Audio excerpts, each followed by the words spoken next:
Hi, Jodi. How Hello. are you? I'm good. I'm a little tired, if I'm totally honest. It's been a long conference. We're doing this on the Thursday of Summit, and everybody knows Wednesday's the late night, right? It So is. it's going to be a little bit of a long day. It's way past my bedtime. Me too, yeah. How's it been for you, the show? It's been good. It's so Good. much fun reconnecting. It's truly like privacy prom or Isn't high it? school reunion to see people, but then also meet new people. Yes, absolutely. I hope everyone is enjoying the new octopus. I think so. Brilliant. Yeah, thank If you. you didn't get one, you should hit up Colleen and maybe we can figure out how to get you one. Jodi's the 'Cause you're missing best. out. I love it. Yes, our new mascot debuted at this year's summit, so that's fun. So but fun. I'm thrilled to have you here, Jodi. I think everybody knows who you are, but please, we haven't had you on a privacy huddle yet. You have to tell the viewers, Okay. what do you do? So hi everyone, I'm Jodi Daniels. I'm CEO and privacy consultant at Clover Advisors, and we are a data privacy consulting company. So we're doing all the privacy operations, so all those long lists of to-dos and implementations and process and policy and training, that's what we're doing. And then for some companies, we're also that fractional privacy officer. And I guess the fun fact is we're here doing a privacy huddle, Yes. but I also have a privacy podcast. Yes. It's called She Said Privacy, He Said Security, and it drops almost every Thursday. A few exceptions. Great. Thank you for sharing.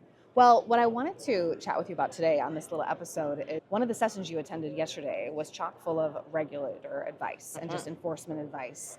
I've heard multiple people say that it's one of the best sessions at Summit, and what we try to do in these huddles is bring the info back to folks who couldn't make it. So give us the setup. Who was on the stage? Well, so there were actually 2 regulator panels. Okay. I can only imagine what's going to happen maybe in future years because we have so many states and so many regulators. Right. But panel 1 was Connecticut and California, and then also the FTC. And then the second one was Oregon and Colorado and California again.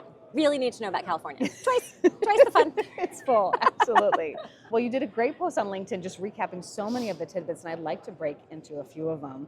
One was just the reminder that every regulatory body is putting out sweeps or FAQs, and it's not just for fun. They want people to pay attention. So can you unpack more what their advice was on Yeah, that? so first off, if you are not in the loop or paying attention to the enforcement advisories or the FAQs, now's a really great time to get on the mailing list or set a calendar reminder. But that is their hint. This is what we care about. In fact, some of them aren't even required to create an advisory, and they're doing it because they want people to learn. Like Connecticut isn't required to put some enforcement advisory together, but they want to be able to educate. In Oregon, they have a lot of different FAQs for consumers and businesses. And I think the consumer piece is actually really important because as much as they want companies to comply, they want consumers to understand what their rights are. And guess what happens when consumers know what their rights are? They actually execute them, Right, which means then absolutely. companies have to actually do whatever it is their state says they need to be doing. So number 1, go find your state an FAQ, an enforcement advisory for the most recent ones. Connecticut just issued a recent one. Oregon also just issued some recent ones.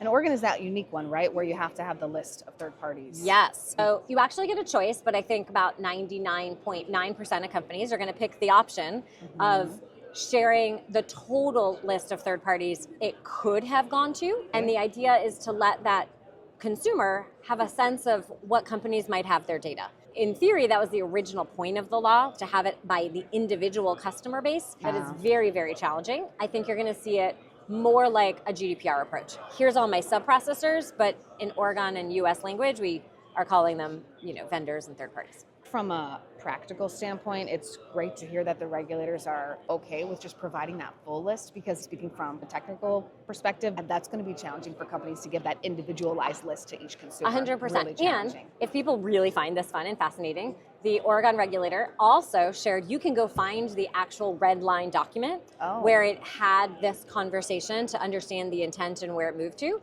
So you can go Google it online. I think it was SB 619. We're going to get it in the comments, in the show notes. Yes, I love it.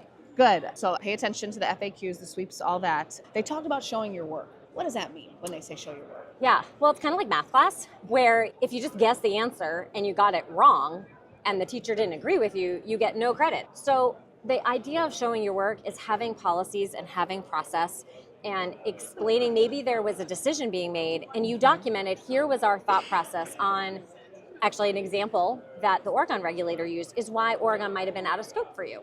So if in the privacy notice, they're looking and they see all the states and you left out Oregon, their antennas might go up and say, well, why did you leave us out? They might have an inquiry and you might be able to show, here's the analysis. And they said, we would want to see how did you perform and determine we were out of scope. They want to see the methodical thought process. Maybe it's the way you're processing data. What was the assessment that was performed to evaluate a vendor or to evaluate that use case? So the ability to show that work is really important. One of the other examples, the Connecticut regulator shared, they had an inquiry to someone about their vendor process. And the response was vague. They didn't feel like that company actually had a really good vendor process. Upon further review, the company came, presented, here's our entire process. The regulator then said, oh my gosh, that's a great process. But they didn't show it initially. They could have saved all that time and all that stress for everybody involved. It might feel like, oh, the regulator's out to get you. The regulator's job is to protect consumers. And the regulator didn't pass the law, so they have to interpret the law. So if you, the company, have done something, their role is to understand what has been done, to help evaluate, is that okay? Is that not okay?